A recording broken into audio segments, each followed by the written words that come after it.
Tiago 2, versículos 1 a 13, diz assim a palavra do Senhor.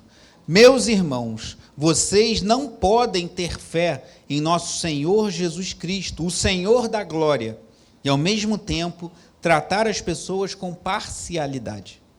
Porque, se entrar na sinagoga de vocês um homem com anéis de ouro nos dedos, vestindo roupa luxuosa, e entrar também um pobre muito mal vestido, e vocês derem um tratamento especial ao que está vestido com a roupa luxuosa, dizendo, você sente-se aqui no lugar de honra, e disserem ao pobre, você fica em pé, ou sente-se ali abaixo do estrado dos meus pés. Será que vocês não estarão fazendo distinção entre vocês mesmos e julgando as pessoas com critérios errados? Escutem, meus amados irmãos, por acaso Deus não escolheu os que para o mundo são pobres, para serem ricos em fé e herdeiros do reino que ele prometeu aos que o amam? No entanto, vocês desprezam os pobres. Por acaso não são os ricos que oprimem vocês, e não são eles que os arrastam para os tribunais? Não são eles os que blasfemam o bom nome que foi invocado sobre vocês? Se vocês, de fato, observam a lei do reino, conforme está na Escritura, ame o seu próximo como a si mesmo, fazem bem. Se, no entanto, vocês tratam as pessoas com parcialidade, cometem pecado, sendo condenados pela lei como transgressores. Pois quem guarda toda a lei, mas tropeça em um só ponto, se torna culpado de todos. Porque aquele que disse, não cometa adultério, também ordenou, não mate. Ora, se você não comete adultério, porém mata, acaba sendo transgressor da lei. Assim, falem e vivam como pessoas que serão julgadas pela lei da liberdade. Porque o juízo é sem misericórdia sobre quem não usou de misericórdia. Leia a última frase comigo bem alto. A misericórdia triunfa sobre o juízo. Oremos. Pai amado e bendito, louvado seja o teu nome, pois a tua palavra é perfeita, Deus. Ela é completa, não falta. E ai daquele que quiser acrescer algo à tua palavra, Deus. Senhor, a tua palavra nos exorta, nos orienta. E nessa manhã que falaremos desse trecho tão prático e tão importante, que trata sobre não lidarmos com as pessoas de forma parcial, mas amarmos na mesma medida, não nos impressionarmos com a riqueza, com o poder, com o status, com a visibilidade que alguém tem, e desprezarmos aqueles mais simples. Que o teu Espírito Santo nos oriente, nos exorte, nos livre disso, Senhor. Nos livre de tratar as pessoas com parcialidade, pois como acabamos de ler, a tua palavra para nós é consolo, é conforto, é refúgio, mas também é alerta. Quando o Senhor nos alerta é para tomarmos cuidado, para que vivamos de acordo com o que o Senhor nos prescreve na sua palavra. Então orienta-nos nessa manhã, e ser engrandecido, Deus bendito, que está presente nesse lugar simples, nesse pequeno rebanho que te adora nessa manhã, o Senhor se faz presente, e que tu sejas honrado, Senhor, pela pregação da tua palavra, que o teu Espírito venha convencer nossos corações, e que teu povo seja edificado para a honra e glória do teu nome, em nome do teu Filho amado Jesus. Amém. Louvado seja Deus. Irmãos, podem sentar. Irmãos, dando sequência a essa série sobre a rica e preciosa epístola de Tiago, chegamos ao início do capítulo 2, em que ele fala de um assunto muito importante, sobre não tratarmos as pessoas com parcialidade. Como você trata as pessoas ao seu redor? Quando chega alguém com visibilidade ou com poder econômico, ou se um dia recebemos aqui na nossa igreja um político, uma pessoa famosa, uma celebridade, chegar e adentrar pelas portas, como você vai receber essa pessoa? Será que você vai receber da mesma maneira que você recebe a pessoa mais simples que sobe essas escadas? Como recepcionamos as pessoas, nós mesmos, na igreja ou nas nossas vidas? E sim, como igreja, como recebemos as pessoas? Será que se ligarem para mim hoje à tarde e falarem, o político tal, ou o artista tal, possivelmente isso vai acontecer, a nossa igreja ela não tem um perfil muito atrativo para aqueles que querem os louvores dos homens, mas se isso acontecer, como nós reagiremos?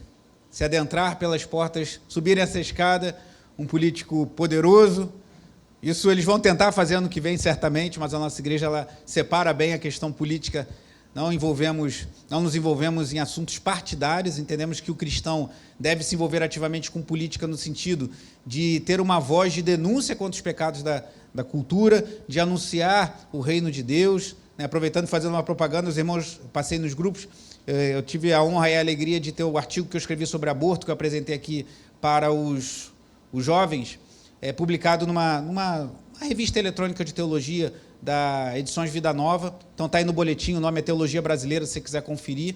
E eu creio que a gente tem que se posicionar politicamente nesse sentido, a gente denunciar o mal, apontar o caminho, isso é importante, mas não nos envolvemos como igreja em política partidária, não indicamos ou desindicamos candidatos, mas procuramos ensinar os princípios do reino de Deus para que você, meu irmão, minha irmã, de forma consciente e temente a Deus, faça boas escolhas na hora de você escolher os seus candidatos.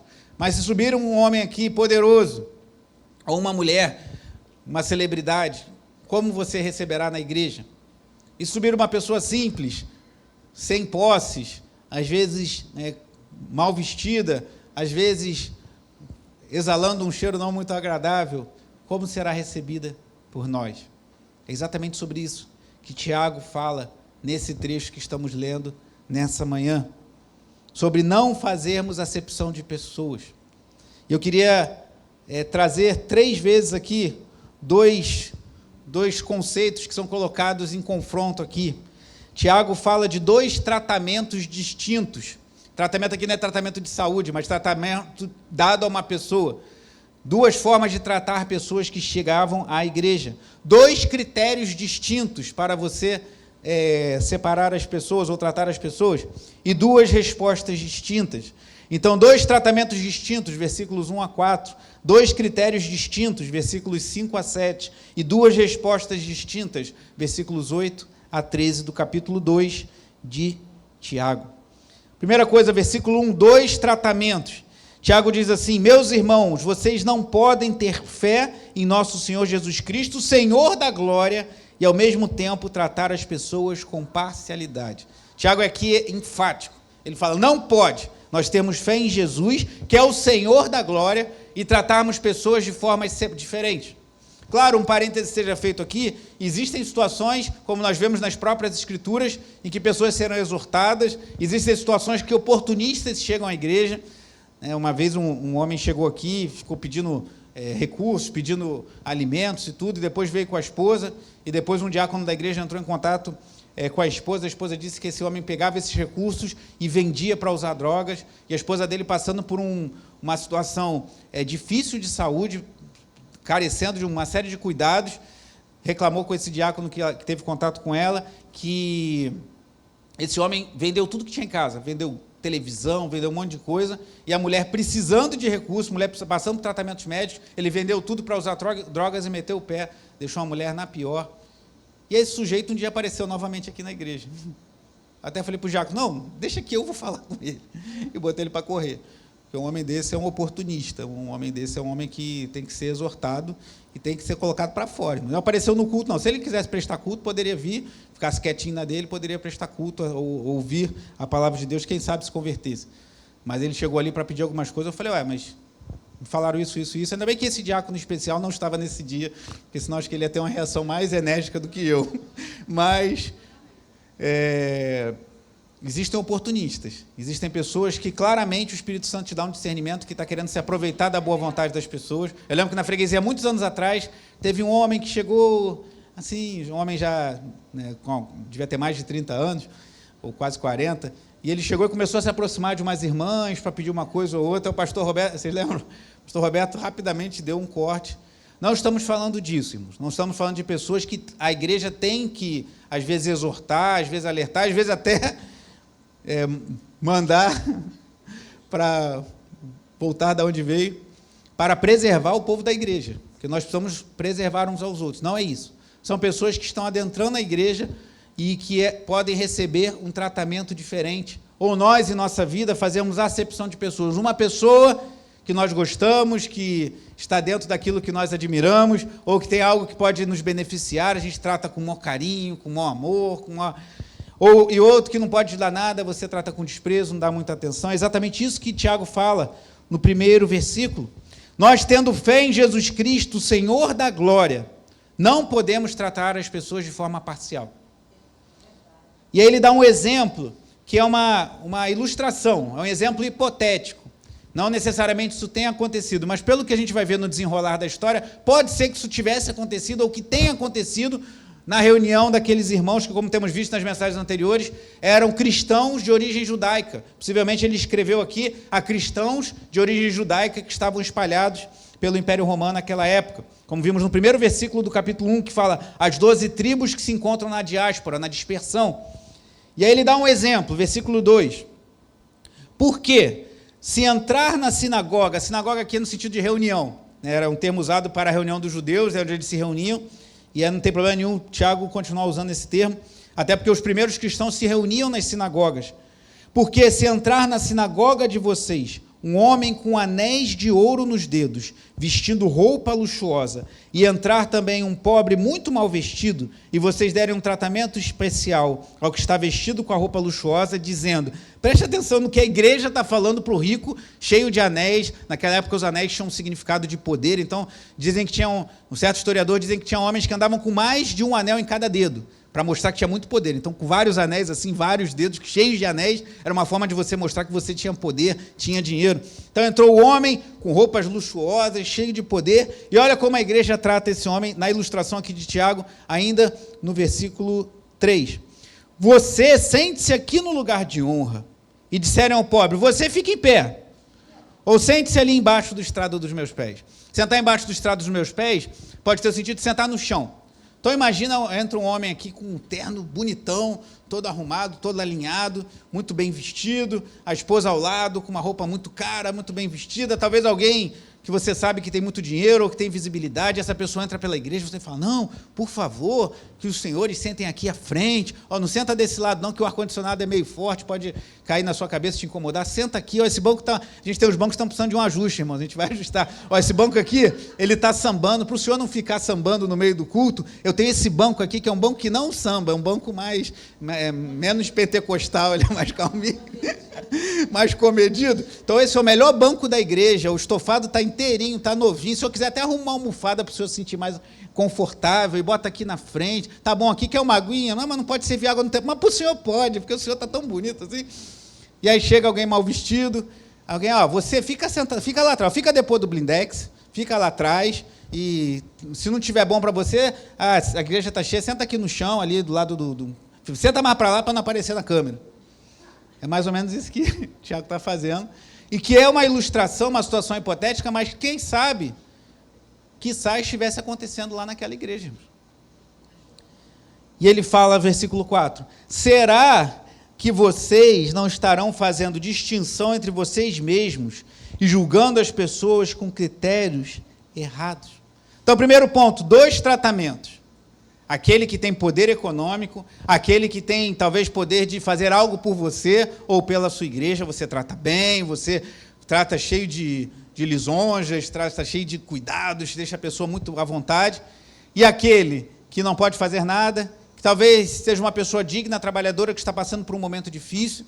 Isso acontece. Nem todo que está necessitado de um alimento, necessitado de algo, é uma pessoa desonesta, uma pessoa que não quer trabalhar. Tem pessoas que passam por dificuldades. Às vezes, no processo de conversão, Deus tira todos os nossos apoios, irmãos. Às vezes, quando pessoas estão se convertendo ou se voltando para o Senhor, parece que Deus tira tudo para a gente aprender a depender somente dEle. E às vezes essa pessoa chega a você ou chega na nossa igreja e deve ser recebida com amor, assim como aquele que tem uma conta bancária muito poderosa, que tem muito dinheiro, muito recurso ou muito poder. Não deve haver tratamento diferente. E por que isso? E a gente vai ver isso, volte lá para a lei de Moisés, Deuteronômio capítulo 10.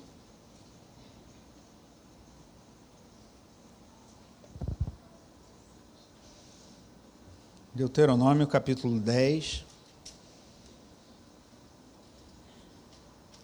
Versículos 17 e 18.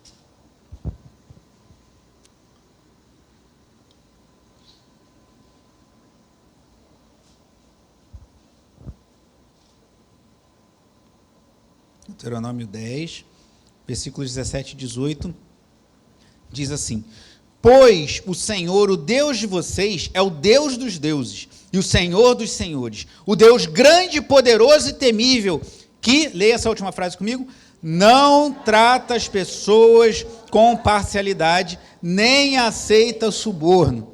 Ele faz justiça aos órfãos e às viúvas e ama os estrangeiros, dando-lhes comida e roupa.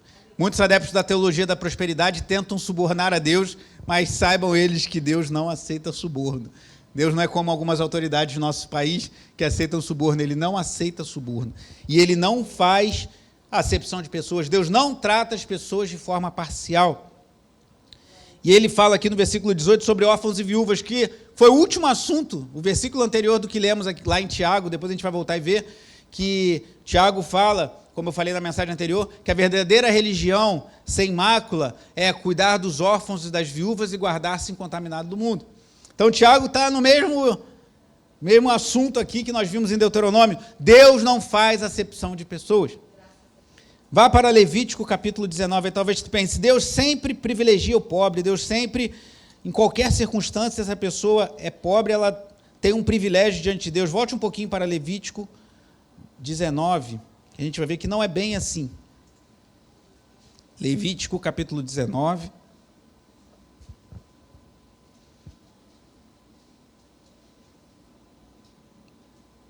Levítico 19, 15. Não seja injusto ao julgar uma causa, nem favorecendo o pobre, nem agradando o rico. Julgue o seu próximo com justiça. Então, nosso Deus, ele é justo.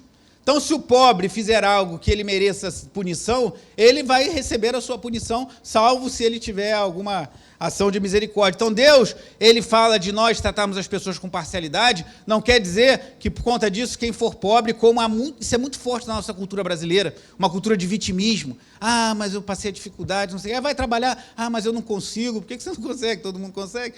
Então, essa coisa de... O pobre tem que ser julgado também sem parcialidade, se for o caso que vemos aqui. Então, o nosso Deus, ele não privilegia, mas ele não faz acepção de pessoas. A gente deve ter misericórdia com os órfãos e as viúvas, misericórdia com os pobres, mas não injustiça, irmãos. Porque o nosso Deus é um Deus justo, reto. E eu fico pensando, Deus é muito misericordioso de olhar para nós um país tão injusto, tão ímpio como o nosso, irmãos. E mais ainda, uma cidade como a nossa cidade do Rio de Janeiro, é uma cidade tão ímpia, irmãos, uma cidade de tanta maldade, tanta iniquidade, uma cidade onde o mal prospera de forma tão gritante. Mas Deus é misericordioso que ele tem chamado um povo, e somos nós e muitos outros, dentro dessa cidade ímpia, dentro dessa Sodoma e Gomorra, que é o Rio de Janeiro, para manifestar a sua graça e a sua misericórdia. E através de você, através de mim, eu creio que Deus ainda tem muito povo para chamar nessa cidade. Mas Deus não privilegia o pobre no seu juízo. Isso é o que lemos aqui. Ele não, ao julgar, seja justo. Justo é uma coisa que tem a medida exata. Você fala, isso aqui ficou justo, ficou aqui, entrou certinho. Não sobrou nem faltou, entrou justo. Então, Deus, ele não favorece o pobre num julgamento só porque ele é pobre, porque Deus é justo, mas ele também não faz acepção de pessoas. E como lemos aqui em Levítico 19, 15, ele não favorece o rico querendo agradá-lo num julgamento. Meu Deus, olhei isso, como eu vejo que os tribunais do nosso país estão longe do caráter e dos princípios do nosso Deus.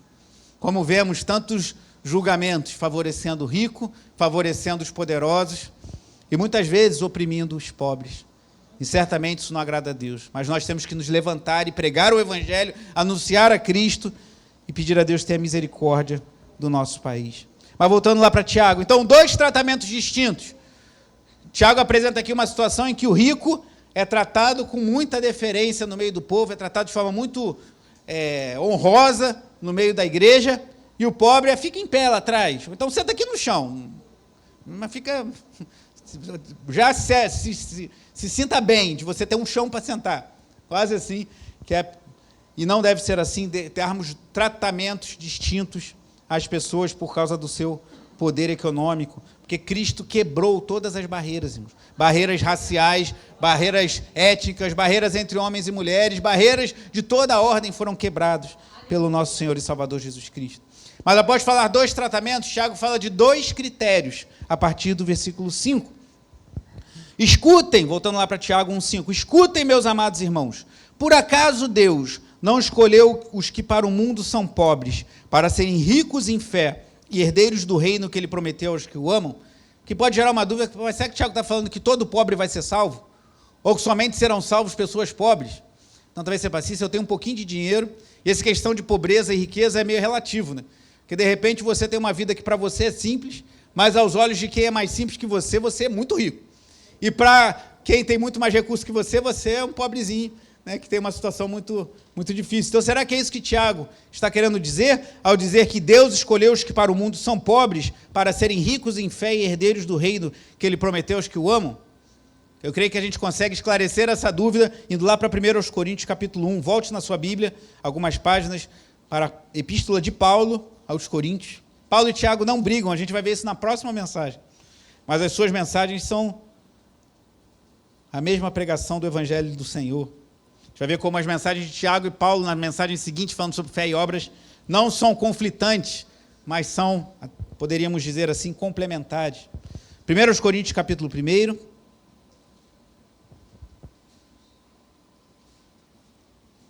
Versículo 26. Diz assim: irmãos, considerem a vocação de vocês. Não foram chamados sábios? O que está escrito aí? Não foram chamados sábios? Não foram chamados?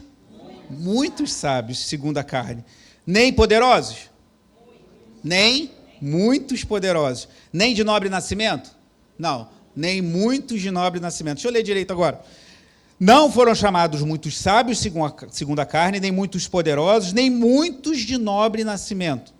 Pelo contrário, Deus escolheu as coisas loucas do mundo para envergonhar os sábios e escolheu as coisas fracas do mundo para envergonhar os fortes. E Deus escolheu as coisas humildes do mundo e as desprezadas e aquelas que não são, para reduzir a nada as que são, a fim de que ninguém se glorie na presença de Deus.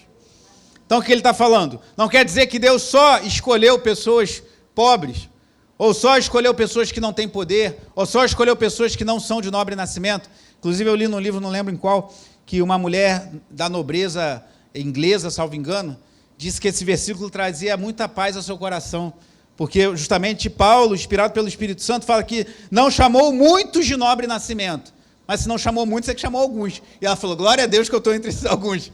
Se ele fala assim, não chamou de nobre nascimento, queria dizer que nenhuma pessoa de nobre nascimento seria salva. E aquela mulher da realeza inglesa, salvo engano, ela trouxe esse conforto. Eu sou de nobre nascimento, mas eu estou entre os poucos que serão salvos. O reverendo Augusto Nicodemos, comentando esse texto, ele diz, o motivo de Deus ter escolhido seus eleitos, na grande maioria entre os pobres deste mundo, foi abater a soberba humana que valoriza aquilo que Deus reputa em nada. Então Deus escolhe as coisas loucas do mundo, e por vezes Deus escolhe as coisas mais simples, e eu não acho que é errado a gente pensar que muitas vezes teremos muitas pessoas de vida mais simples dentro do reino de Deus, do que pessoas abastadas. Afinal, Jesus falou, é mais fácil passar um camelo pelo fundo de uma agulha do que um rico entrar no reino dos céus. E há muitos cristãos hoje que estão querendo mais ser ricos do que entrar no reino dos céus. Cuidado. Cuidado com isso. Às vezes a sua vida simples, a sua vida humilde, a sua vida pobre aos olhos de alguém que tem muito mais posses ou uma condição muito melhor do que a sua, pode parecer motivo de humilhação para você, mas saiba que Deus pode estar permitindo que vivamos essas privações, porque é o propósito dele para as nossas vidas. Não que não vamos trabalhar, não vamos estudar, não vamos buscar melhorar, não vamos talvez tentar melhorar um pouco de vida, mas se a condição que Deus nos deu é essa, é isso que até aqui podemos ficar, louvado seja o nome do Senhor. Porque o tesouro eterno que nos foi concedido e prometido é a vida eterna em Jesus Cristo. Então isso é o que importa.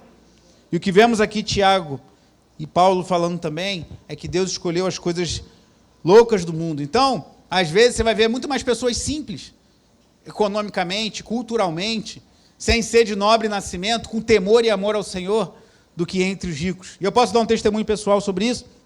Eu trabalhei numa grande empresa de engenharia, os irmãos sabem disso, uma das maiores projetistas de projetos industriais do país, que fez muitos projetos, trabalhou muito para a Petrobras, eu trabalhei muito para a Vale do Rio Doce também, agora Vale, obras de metrô. Essa empresa ela trabalhou no projeto de Itaipu, muitos aí eu não trabalhei, mas obras de barragem, obras muito grandes, e tinham engenheiros qualificadíssimos, pessoas muito qualificadas, pessoas com mestrado, com doutorado na área de engenharia, alguns dos engenheiros melhores do país na área deles, em geotecnia, em instalações tubulares, tinham no quadro dessa empresa.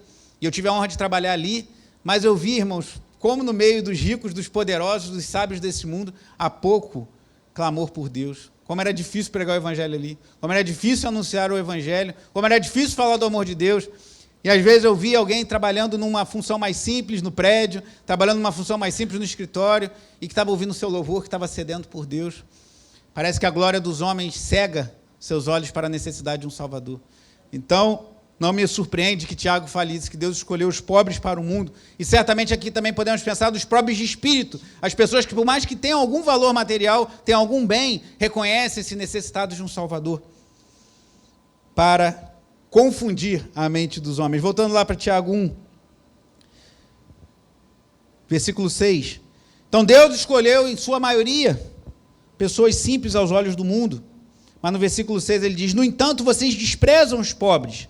Por acaso não são os ricos que oprimem vocês, e não são eles que os arrastam para os tribunais? Não são eles os que blasfemam o bom nome que foi invocado sobre vocês? Possivelmente eles estavam recebendo ou querendo receber com honra as pessoas que chegavam à igreja, talvez os seus patrões, talvez as pessoas com muito dinheiro, e estavam honrando essas pessoas, que eram as mesmas que oprimiam eles no trabalho, que eram as mesmas que talvez denunciassem cristãos por não adorarem César, que denunciassem cristãos por crerem em Jesus Cristo como seu Senhor, e essas pessoas eram recebidas com honras na igreja. Esses que blasfemam o nome de Jesus, ou que levavam cristãos a negar Jesus, denunciando por algum motivo, e o povo estava recebendo essas pessoas de uma forma honrosa na igreja e desprezando o pobre, quando Deus faz exatamente o contrário. Vai em Lucas capítulo 16, uma história muito conhecida e um alerta muito importante para nós. Lucas 16,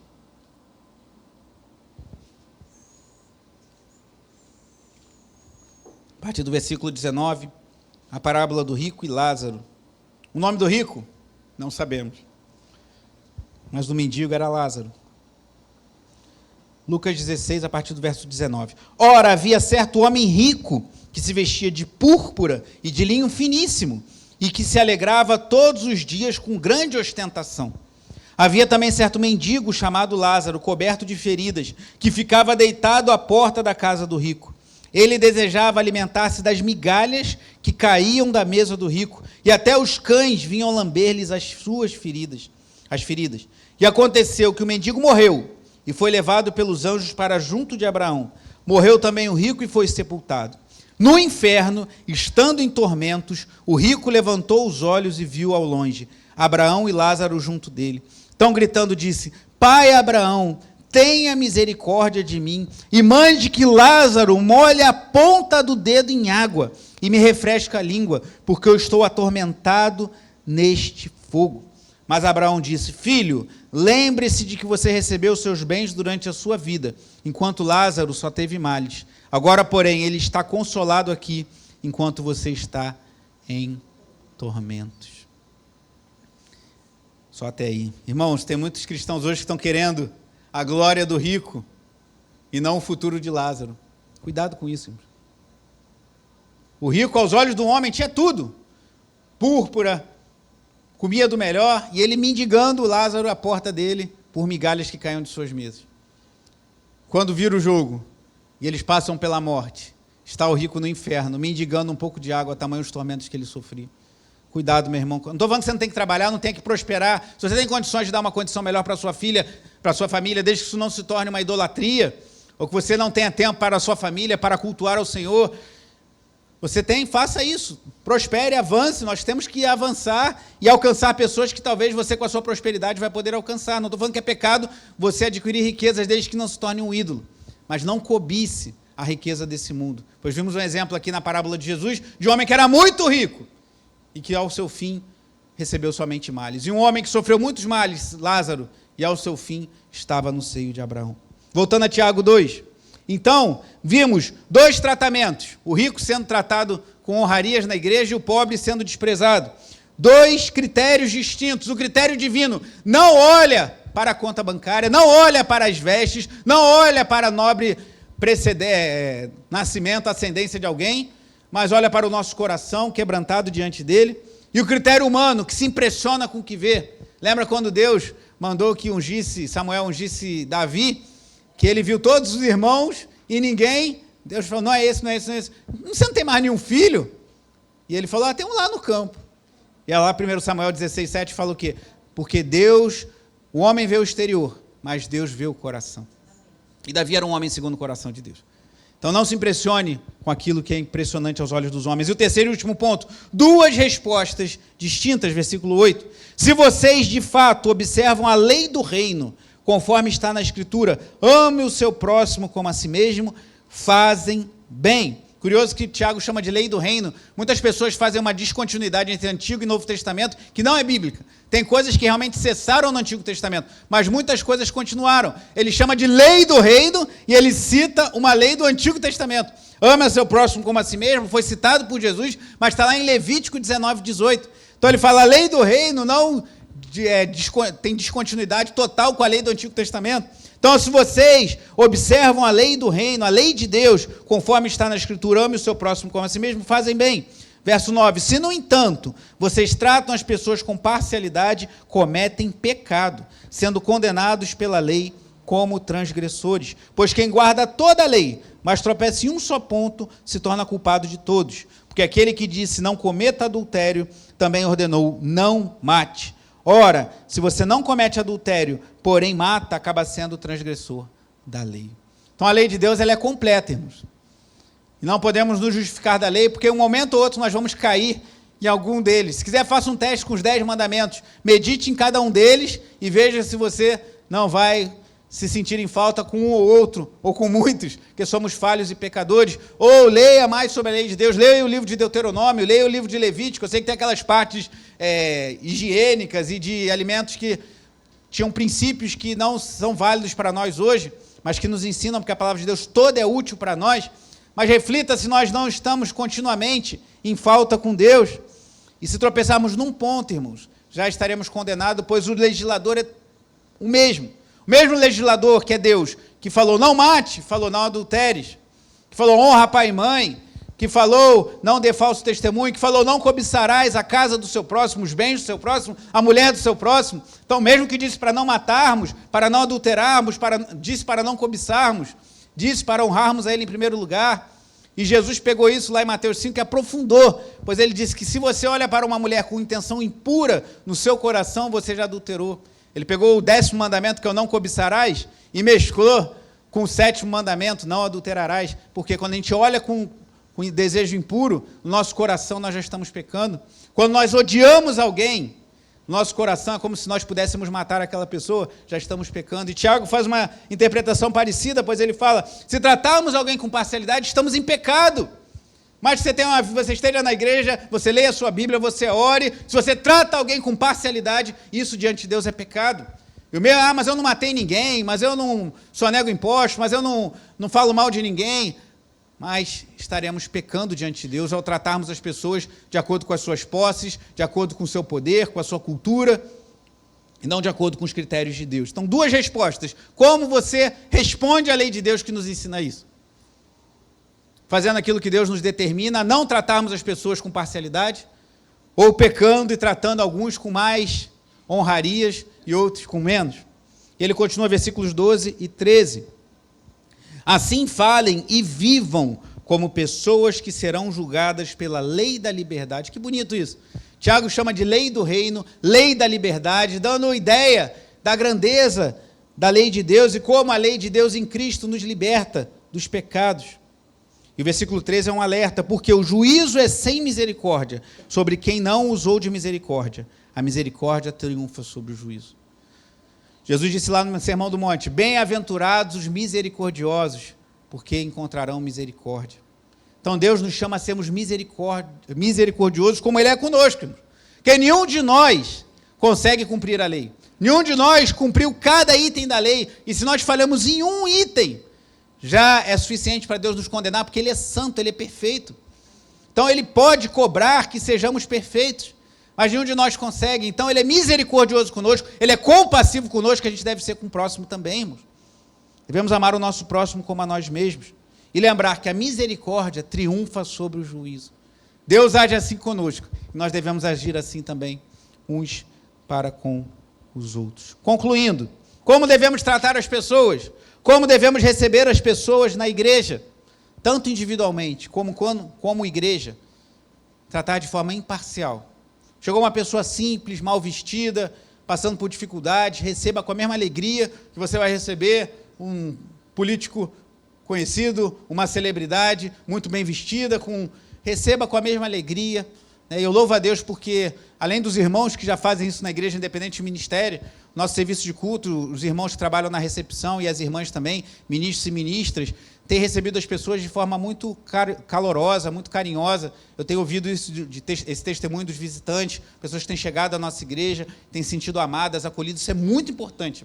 Independente da conta bancária, independente do poder econômico, do status social, independente de qualquer coisa. Recebamos e tratemos as pessoas com a mesma deferência, com o mesmo amor, com a mesma graça e misericórdia, como Deus em Cristo nos trata. E é isso que nós vamos lembrar ao participar agora da ceia do Senhor. Cristo cumpriu a lei. Cristo não teve pecado. Cristo, Ele foi aquele que cumpriu tudo e não teve pecado. E Ele pode nos substituir. Ele recebeu o juízo de Deus para nós recebermos a justiça do Senhor. Ele recebeu o juízo que deveria vir sobre nós, que Ele cumpriu a lei, mas nós não conseguimos. Mas Ele cumpriu para que nós pudéssemos ter livre acesso ao Pai. E na cruz de Cristo nós vemos a conciliação perfeita, o casamento entre o amor de Deus e a justiça de Deus. Que Deus, sendo justo, não poderia deixar os pecados impunes, que Ele é justo, então não poderia deixar os pecados jogar simplesmente para baixo do tapete, falar, não, deixa para lá, vamos tocar. Não, Deus tinha que punir os pecados, porque Ele é justo, Ele é santo.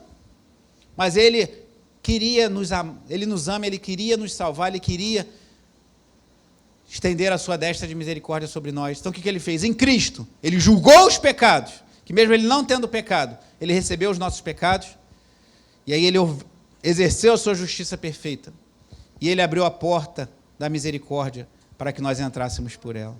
Louvado seja Deus, irmãos. A gente já vê isso lá no Antigo Testamento. Há sempre uma teologia de substituição. Você oferece os animais, era ordenado, assim, pecar assim, oferece um animal tal, isso, aquilo, já mostrando que o propósito de Deus era ter alguém que receberia o juízo em lugar de outro. E esse alguém é Jesus Cristo, nosso Senhor. Então vamos orar, fecha.